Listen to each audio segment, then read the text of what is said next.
Peter. I'm from what I call National Institute of Education in Singapore. I'm a newbie to mentoring.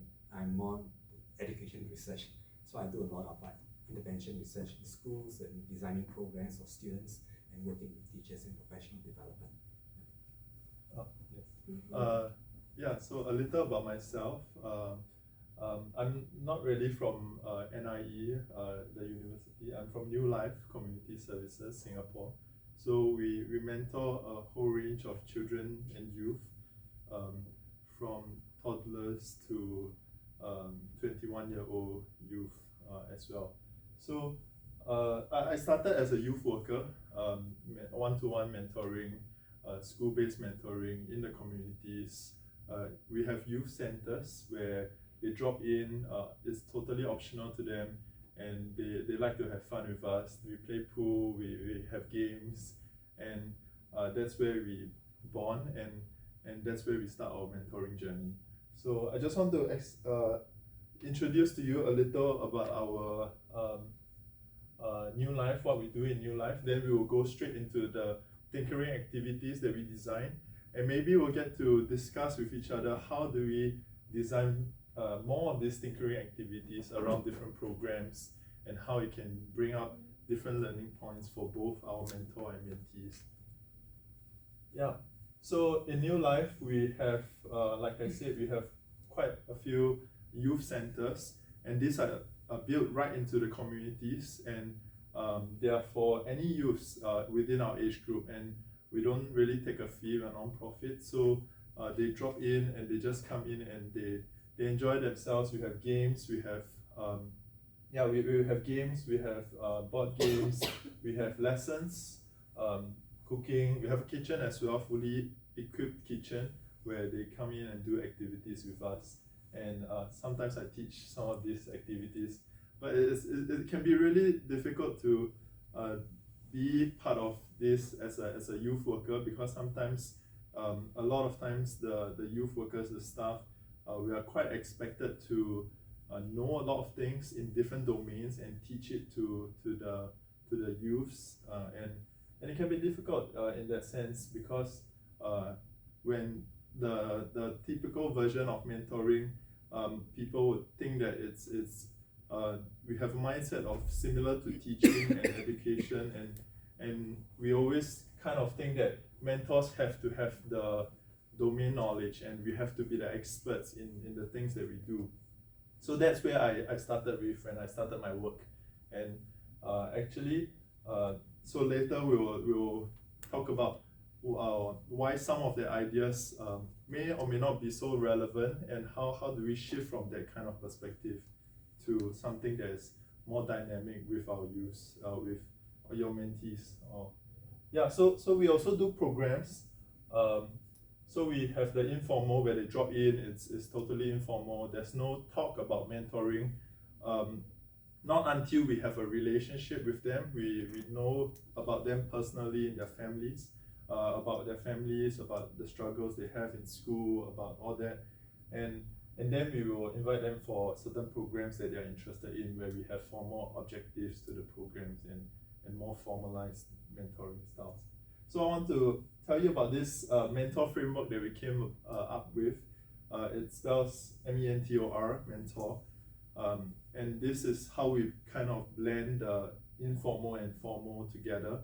And so we start with matching, and to that is just building rapport through common activities, playing a board game, playing console games, or whatever is cool for youth nowadays. Taking a TikTok, just doing a dance. They love that. They love those things, and that's building rapport for us. And after that, we when they open up after a while, usually it takes maybe a few months, 1 to 2 months, 3 months sometimes. And when we have that trust, we are able to ask them more about the challenges that they're facing, their families, their struggles with their relationships, with their friends. And that's where we have access into their lives, and then there's a two-way communication. Okay, at first maybe more one way. We ask more about the youth, and when when we go into nurture stage, there's more two ways and it's more established.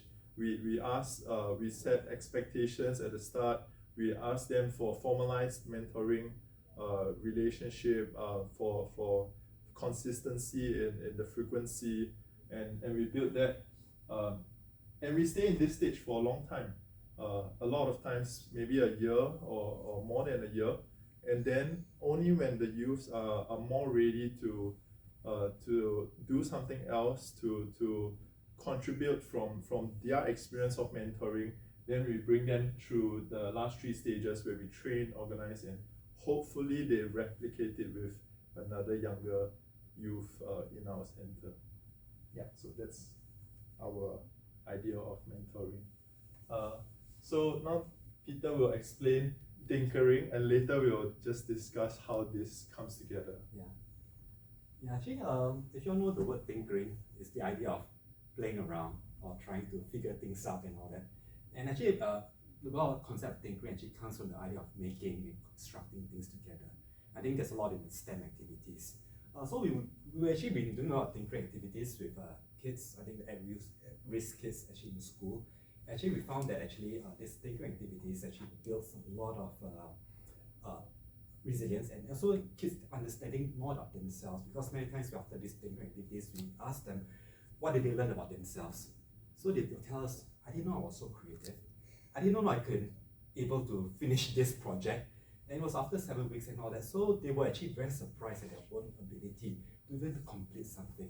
And said so that's how we work with How Run, and to think, okay, then how could we use tinkering and have these activities inside the communities where we have kids coming in and to work together, and also to think, to construct things together.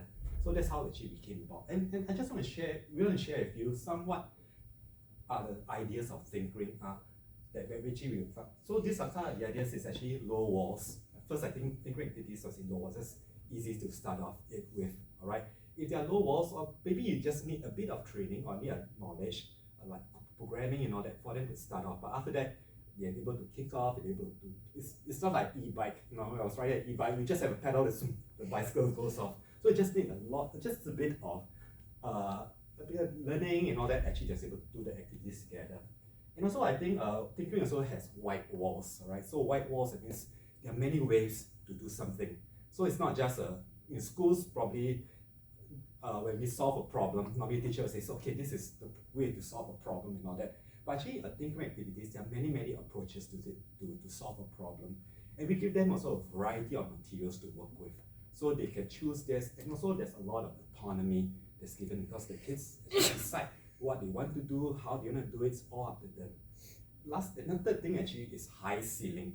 All right, so the ceiling actually depends on the kids. I mean, they decide how far they want to achieve. And it's all dependent on them. So we can have different projects, and some students actually they did this level. For them, it's good. Another student may do another level. So it's all up to them. So again, the students can exercise autonomy in what they want to, how high they want to achieve their ceilings, up to them. A thing that we design is actually scaffolding. That means we get students to see each other's work. So this is interesting, because when we were designing in the school, when we asked the school, says, okay, we'll let the kids go around and talk to one of their friends and see how their friends are designed. And the school says, no, we can't do that, because they will copy each other's ideas. Yeah. So no, I think so we say no, you just let them try, and then the school actually and it's surprisingly the schools let the kids go around the ideas, and we followed them. And the kids actually were talking to your friends, they were actually giving suggestions to your friends, and when they come back, they adapt the ideas, and when we see the finish, what they did, everyone was different, no matter what, even all this scaffolding. So the kids are actually appropriating ideas, learning from another, even giving ideas, constructive ideas to one another. And also, I think one of the things about tinkering is actually there's a lot of design opportunities to iterate. And so a lot of tinkering activities are designed to fail.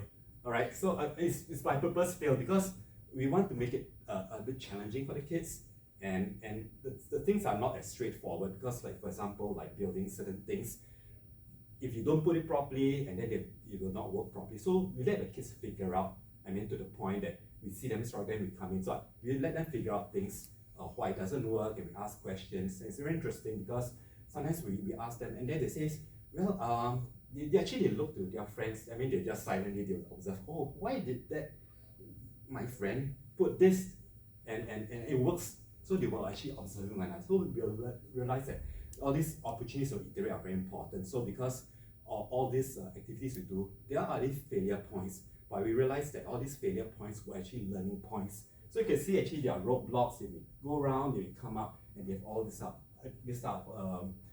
They reach actually their end goal at the end. Yeah, but there's all these opportunities for the iterate. And still some of the things that we observe, I mean, there's some of these dimensions are engagement, because of these activities, there's very high engagement. That you never see a student stopping and all those things. You could see that right at the end where they're supposed to sort of present their work, it was still like tinkering, trying to make all these adjustments, right? So there's also intentionality and initiative, because we allow them to initiate, to sort of decide what they want to do. And so a lot of things that they were intentional. So certain things that design and all that, they had an idea and there was intentional that you put this idea. Also there's collaboration, okay? Also there's social scaffolding. And so I think for us, I was looking at science and all that, there's also development of understanding. Because many of the kids that we work with in schools were actually, they were probably in a lower track kids, all right? So, and they understand, so we had this in the science. But amazing thing is that after we interviewed them 5 months later, and we asked them about what they learned in science, they could actually recall what they did. So the experience was it of doing tinkering and all that, they could actually relate the science even much better. Yeah, so the concept was tinkering experience was able to make it concretize for them, the knowledge and all that. So there was something that actually realized was very important to these students. So actually, we were looking at sort of the outcomes of well-being. So because we realized that because of these activities where the kids actually have autonomy, they have, I think, so it's relevant to what they're doing. Actually, they build a lot in areas of self-confidence, knowing about themselves, right? Okay, the next one. I just want to share with you, what we did in the youth center. And one set is coding. All right, so there's a software called Turtle Stitch, and we taught the kids coding. Yeah, so we taught them to code, and then and they actually like code geometric patterns and all those things. So this is what they do. That sorry, there's no picture of a code here, but they will actually have you write a code, and then what they'll do is that this code you're able to sort of put into a thumb drive, stick it into a machine, and it sews. So it's something like this. Yeah. Now some of them are generated by the machine, but some of them are actually created by the kids. So there's a lot of tinkering. Yeah, this actually is created by a student. Yeah, a kid. So they were all like figuring this out, like how are they going to create the patterns, and so actually my area is in computing. So it's something that I actually wanted. It's something that actually is good for the kids to understand how to relate computing even to creating things, right? So these are things that actually we did. So there's a lot of challenges. At first, I think the coding challenges. Also, when it comes to the machine and all those things, there are also challenges because how do you sew properly? Because we realize that when it sews, then they have to go back to recode and all those things. So there's a lot of things that you have to learn. So we realize that areas of that we're actually developing competencies, like in learning something new. So it's novel and something new skill they've never done before, or some skill that they think is difficult but they manage to do it. So it's something that is called Turtle Stitch, right? Another thing that we did was called automata building. Okay, so automata buildings actually is we give them cardboard, right?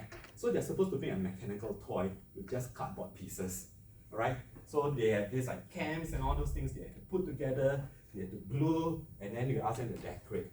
And then also we taught them about LEDs, about batteries and all those things, circuits and all sorts of stuff. And also I think they are able to do it. So it all depends on the kids. So we asked them to tell a story. Yeah, and also we asked them to tell a story with the automatas. Right? So again, there's a personal meaning making even in this. And also I think for this we also included personal making. So it's not just constructing, but something that has personal meaning to them. So for this one, I think we asked them to sort of design a logo for the youth center, and they came out with certain meanings of what they think this design is, and how this design actually means to them and for the youth center. Yeah, so also for this, we have students telling stories through their cardboard automatas, and then we ask them to share about their stories, right? So again, there's a lot of personal meaning making in the constructing activities, even through tinkering. Yeah. So this is where we hope to have some discussion, and you have heard of two examples. So we give them basic handles and topics.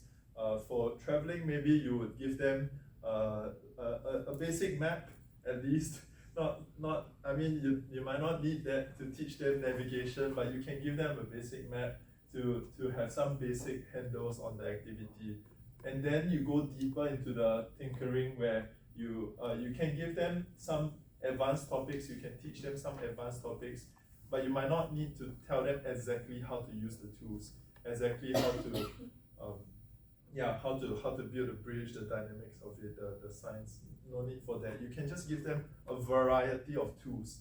The whole point of tinkering is you need to give them a wide variety of tools, so that there's white walls and they have a lot of things to trial and error with, and that's where it's also slightly difficult to design some of these activities, but it's definitely meaningful and very, very fruitful at the end. So